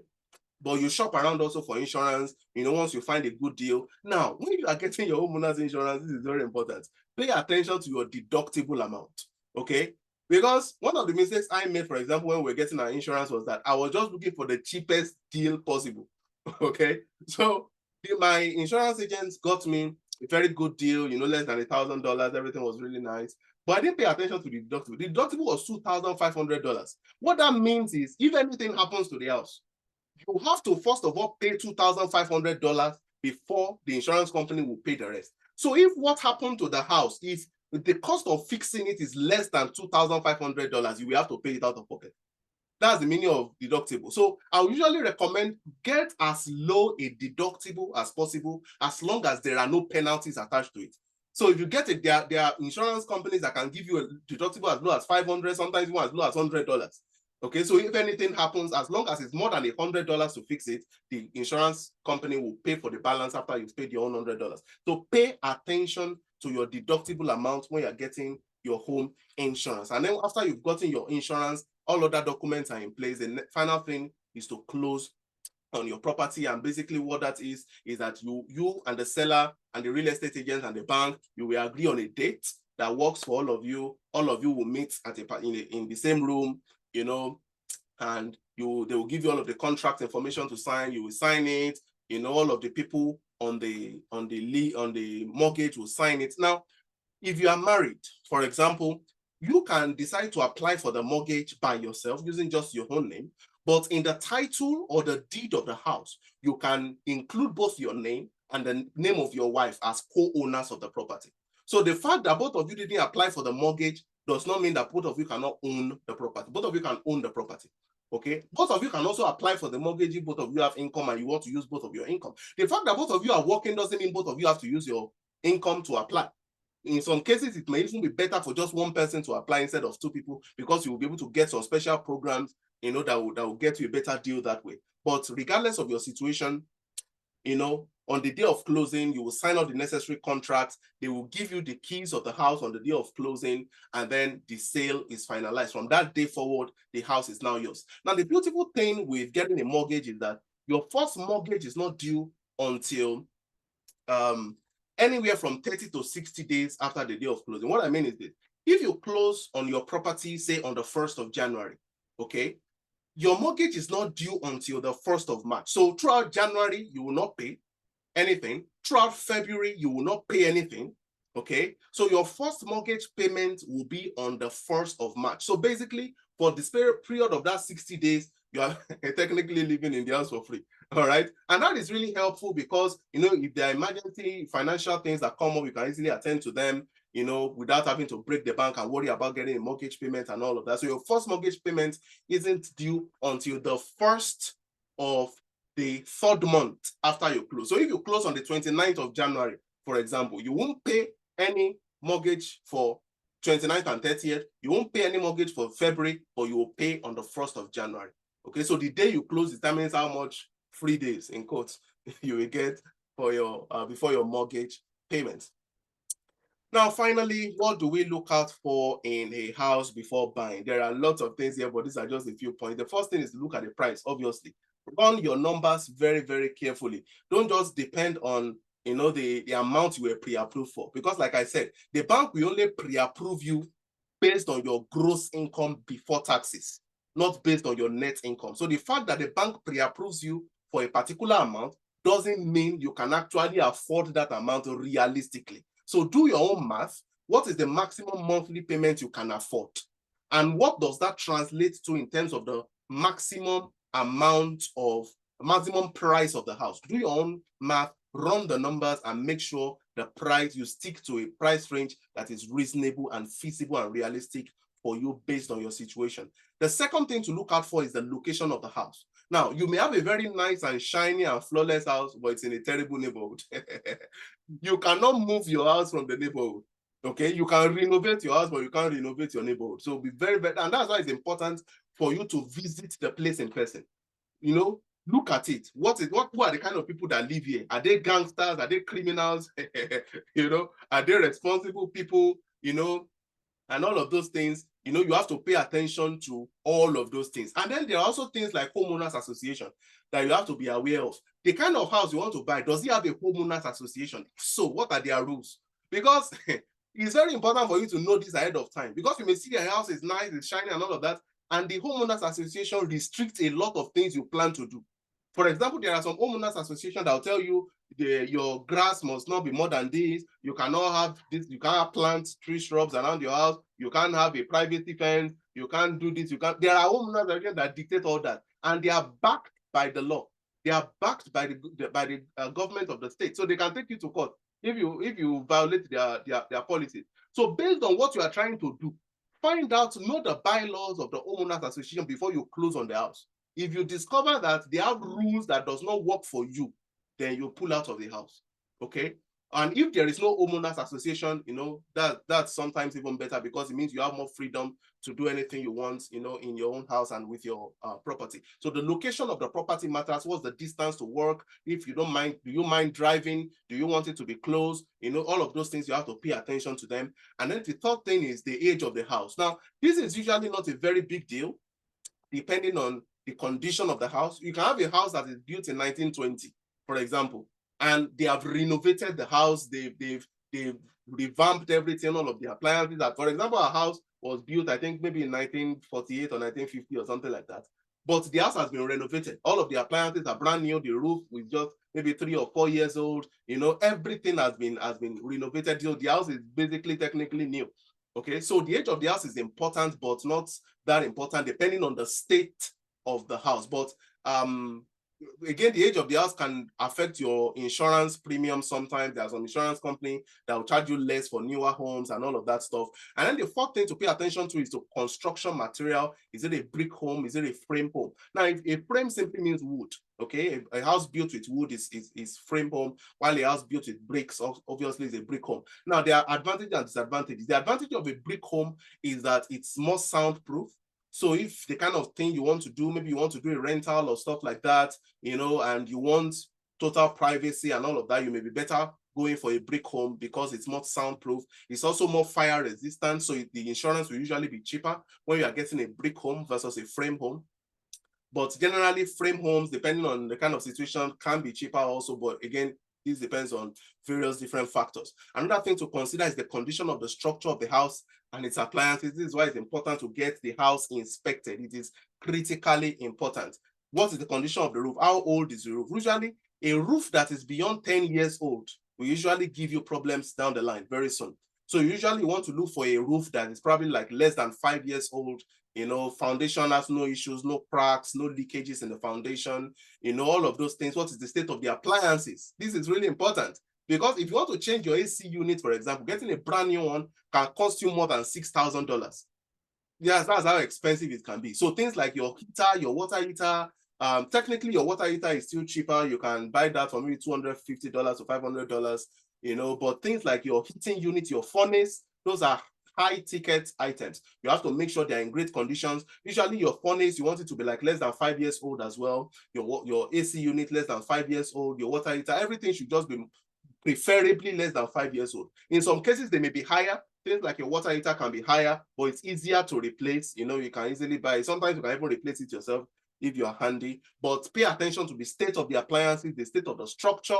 Are there structural damages? Are there, you know, roof damages? Are there, what's the condition of the yard and things like that? Are there trees that are about to fall? All of those things, you have to pay attention to them before closing on the property. And then the sixth thing to pay attention to is the type of the home. Is it a single family? Is it a townhouse? Like I said, single family will usually be more expensive than townhomes and duplexes, you know, but you own everything. You know, all of the land will be yours. Sometimes you even have a very large yard. You can even build another house into, you know, down the line if you want to have a new construction. But these are things you have to pay attention to and make your preference before you go. And then finally, the neighborhood. Like I said, you can renovate your house, but you can't renovate your neighborhood. So you have to make sure you go there in person, check the crime rate of the neighborhood, you know, talk to your neighbors, what kind of neighbors live there, you know, look at the kind of people that live there. Are they gangsters? Are they responsible people? Is it a quiet and serene environment? Is it rowdy? Is it close to a train track? If you buy a house close to a train track,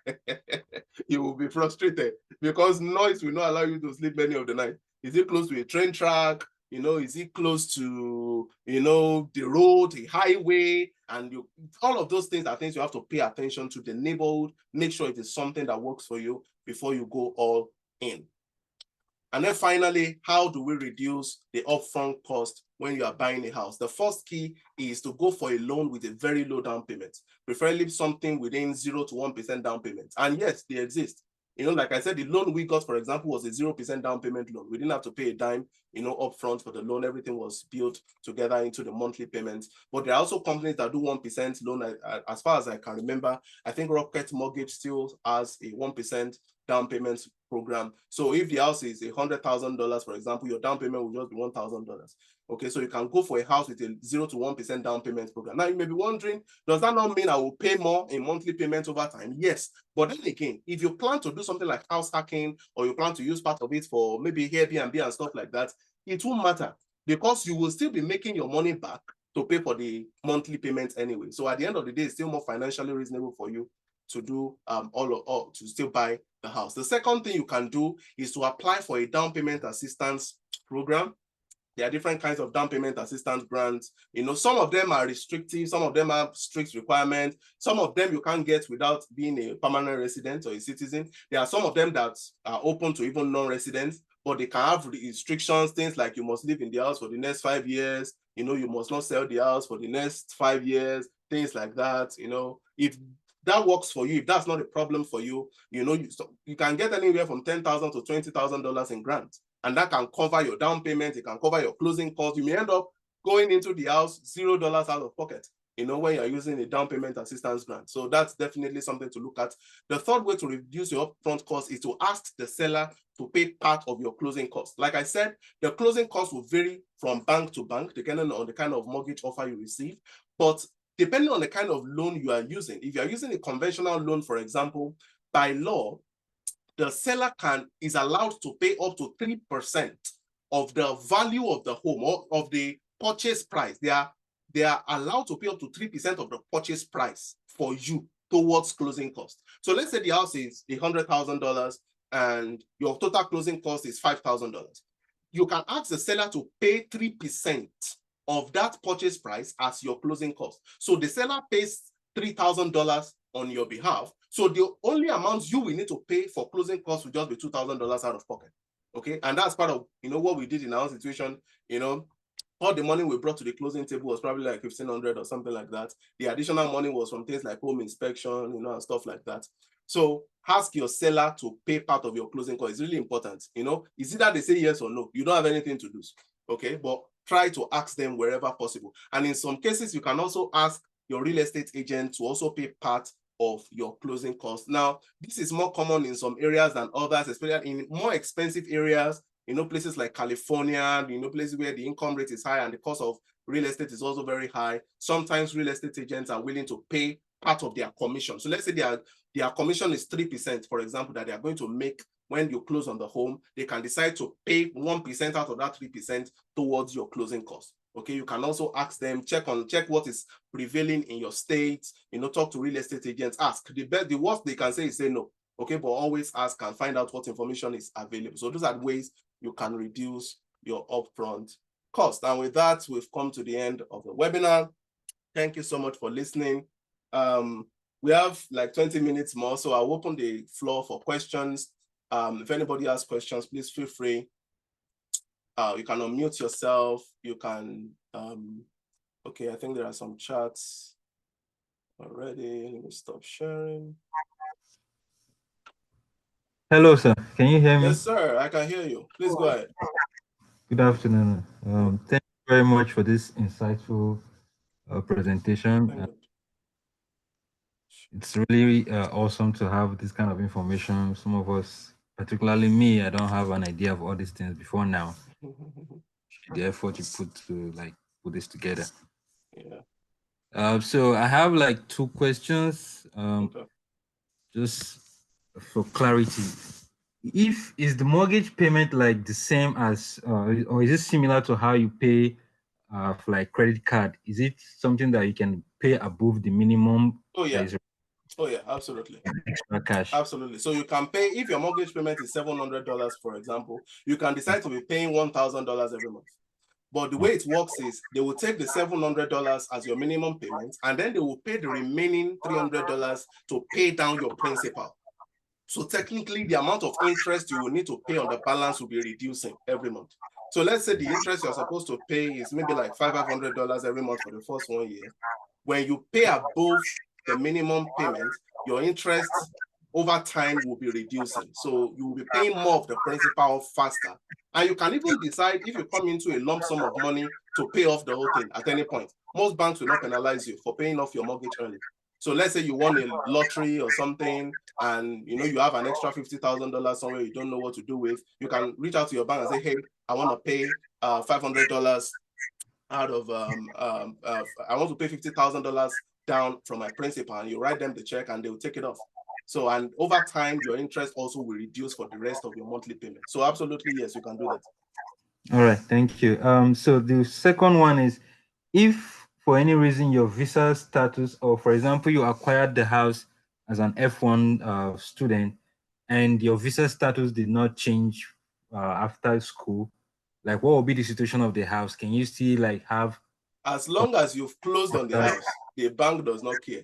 All they just want is their monthly payments. They literally do not. Even if you fall out of status, it's none of their business.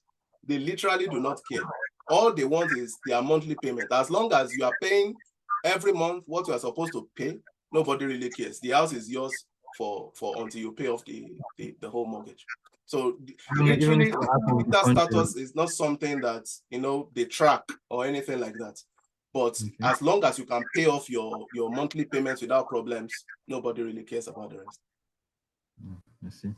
Thank you very much. I appreciate. Absolutely. Thank you. Good afternoon, Good afternoon. Mr. Richard. Thank you so much for this insightful session.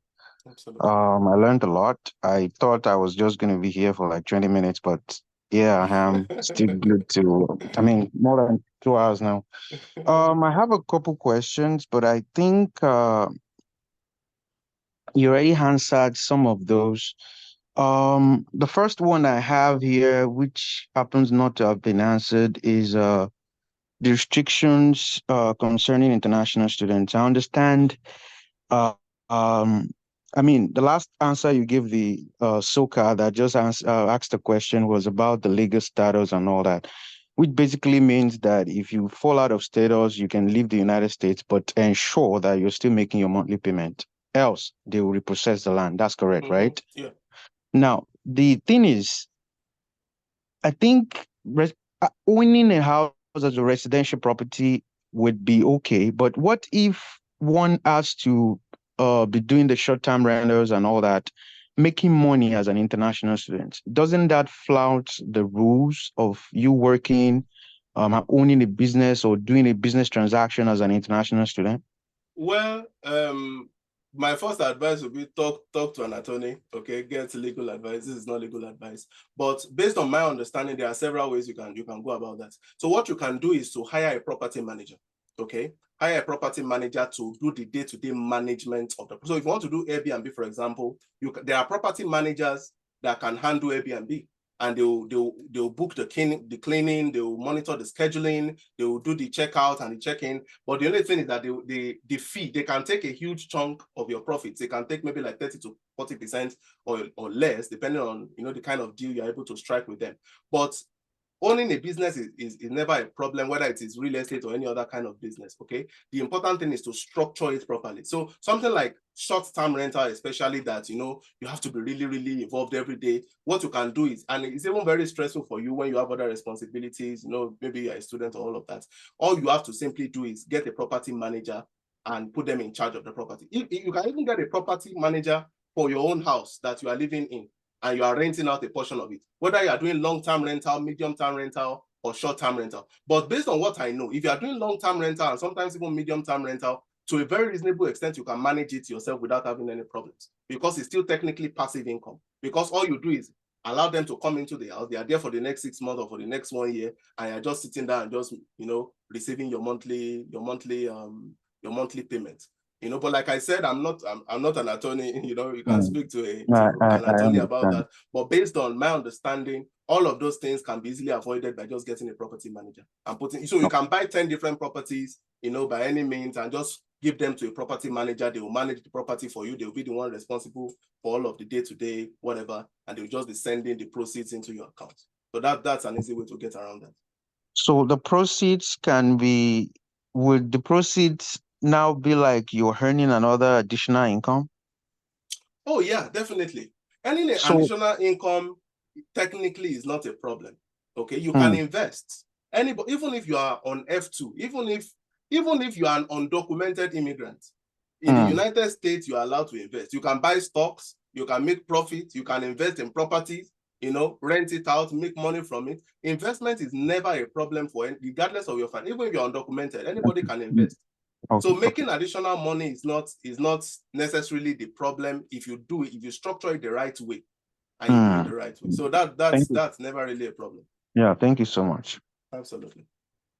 And my wife says, go in the raining season so you are not surprised. I agree with that. Because I remember there were some properties we were checking when we were doing ours, and by the time we get to the basement is flooded, is waterlogged. These are things you will not see if you don't go in the rainy season. So go during different times, different situations, when it's raining, when everything is nice and when things are not so great. So I think that's definitely helpful. All right. Do you have anyone else? And also pray. Prayer is very, very important. So you don't get a deal that looks nice, and at the end of the day, Also, gets you into sorry, problems. coming back again. Do we get a chance to have the recording of this session? I think it's really, really insightful.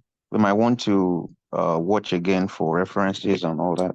Oh yeah, we are gonna record the meeting. Actually was recorded, so we actually have a group. We have a WhatsApp group, Believers Hangout. We do all kinds of things there. You know, share a lot of spiritual content. Actually, what I will do right now is I'll share the link to the group. So whoever wants to join, you are free to go ahead and do that.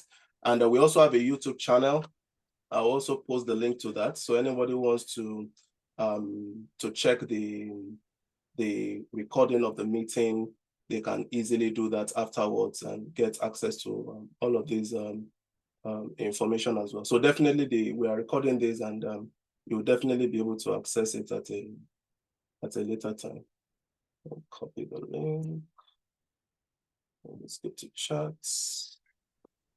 So this is the link to the WhatsApp group. You can copy that and it will take you directly to the group and get the link of the YouTube channel. And we're going to post all of this on the group as well. So definitely, yes, that's something we do. Okay. Sorry, my network is so slow. Yeah, please go ahead. If anybody else has any question, you can go ahead and ask. I came in late, and I think you would have touched on this, but I just want to ask, because I tried to make some required questions, some inquiries before, and my own experience was that I think the banks were not willing to lend me because I was F1, and I had, according to them, I was a part-time, that my appointment with UKY is not full-time. So how do we go around that? Change your lender. I had the same issue when I started as well. You know, so it depends on who you talk to. That's one thing I've just personally found, you know, on this issue. If you go to some people, they'll tell you, oh, you're not qualified, you know, blah, blah, blah. I remember then when I started off, I reached out to UKFCU, you know, University of Kentucky Federal Credit Union, and they literally just told me outrightly I wasn't qualified, you know. So, but the same W2 is what I took, you know, to other institutions, and I got multiple pre-approval letters. So I would say reach out to different institutions. And what I would do is I'll put a name, for those of us who are in Kentucky, I'll put a name of the bank I used, and they also have a 0% down payment program, you know, if that's something you're interested in. The name of the bank is Stockyards Bank. There are so many of them that you can reach out to. You can go to Rocket Mortgage. You can go to Rocket Mortgage. There are, just even Chase Bank then, you know, I got a pre-approval from Chase Bank. So it just depends on who you talk to. So just talk to many different, and that's kind of the point I was also trying to make, you know, earlier, that don't just put all your eggs in one basket. Try different lenders, talk to different people. Some people will tell you are not qualified, and some people tell you they don't care, you know. So it all depends on who you talk to. So definitely try other financial institutions, and I'm pretty confident that that will not be an issue.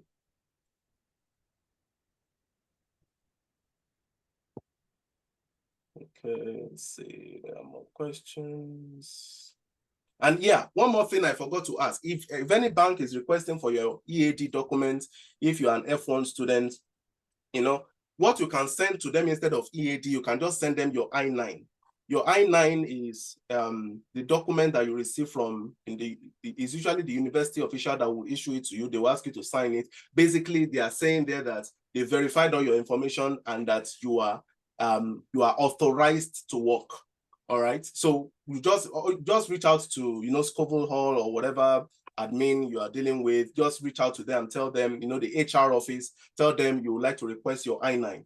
You know, so they'll send you your I-9 document. That basically is just the university vouching for you that you you know, you are a student and you have employment authorization, you are an employee and you're in good status and all of that. So that you can use that in place of an employment authorization document.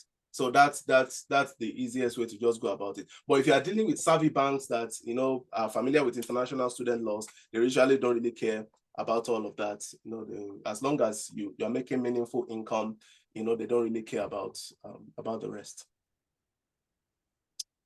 All right, so I've posted the group, the link for the YouTube channel, as well as the WhatsApp group. They're both titled Believers Hangout. I will encourage you to join. Like I said, we share a lot of content, spiritual content, you know, and also recently we've started this financial series as well, which will be beneficial for us always. So please do well, join, just click the link and join, and we'll be sharing more information also as the weeks go by. If you have trouble accessing the link, you can reach out to me. I will also drop my phone number in the chat. So you can just send me a chat or a text or whatever, and I can assist you further. All right, thank God. Say a lot of thank you. Glory to God. Thank you all so much for coming. Do we have any other questions? So in the next month, we are going to be looking at other aspects of real estate investing. Like I said today, obviously we can't cover all of this in one session. Well, our focus today was just on getting real estate, getting residential houses using mortgage. Like I said, there are so many ways to go about this. We are still going to be looking at all of those in the coming weeks. So please feel free. Once we will create the flyer for our next meeting, put it on your calendar, you know, be here. All of the information, you know, like as we all see, it's free and it's going to be highly beneficial to every one of us. So the Lord will help us in the name of Jesus. All right. If we don't have any more questions, I think this. Okay, I think this will be a good point for us to just wrap up. Can we just pray before we go? Father, we thank you so much for tonight. Thank you for how much you've helped us. Thank you for the success of this meeting. We are truly grateful. Father, I just pray for every one of us that the grace to put this to work and to benefit maximally from it. Father, I pray you give to us in the name of Jesus. Help us not just to hear all these things, but to put them to work, to get into action, and to maximally benefit from all of these opportunities you have given us. And as we do, Lord, help us to live for your glory and use all these resources we make for the propagation of your kingdom. Thank you, Holy Father, for in Jesus' mighty name we have prayed.